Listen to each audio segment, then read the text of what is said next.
নমস্কাৰ, এয়া নিবেদন কৰিব লৈছোঁ।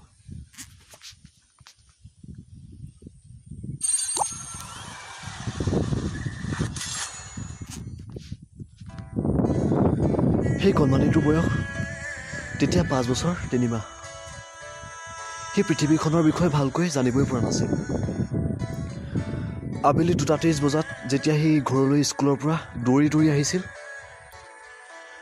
সদায় চিঞৰাৰ দৰে সেইদিনাও সি চিঞৰিছিল, মা, অ' মা।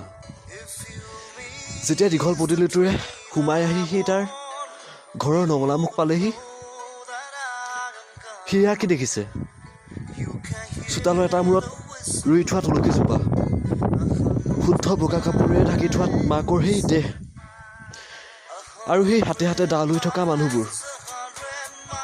সিহঁতৰ তগৰজোপাৰ তলত মূৰ তল কৰি বাপেকক দেখি সি খুব জোৰেৰে চিঞৰিছিল, মা বুলি। দহাৰ কাজ শেষ হৈ সকামো পাৰ হৈ গ'ল।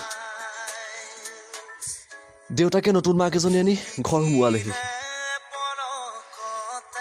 বাপেকৰ সংগীতাৰ নতুন মাকজনী, কিন্তু তাৰ কাষত কোনো নাই।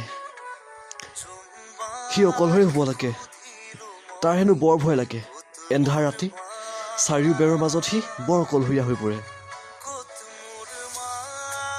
ৰাতি দুখ লাগি তাৰ শোকে খুন্দা মাৰি ধৰে। বাপেকৰ সিহঁতৰ মাজত খুৱাব খুজিলে নতুন মাকে সেয়া হ'ব নিদিয়ে। বেচেৰাই কৰিব কি?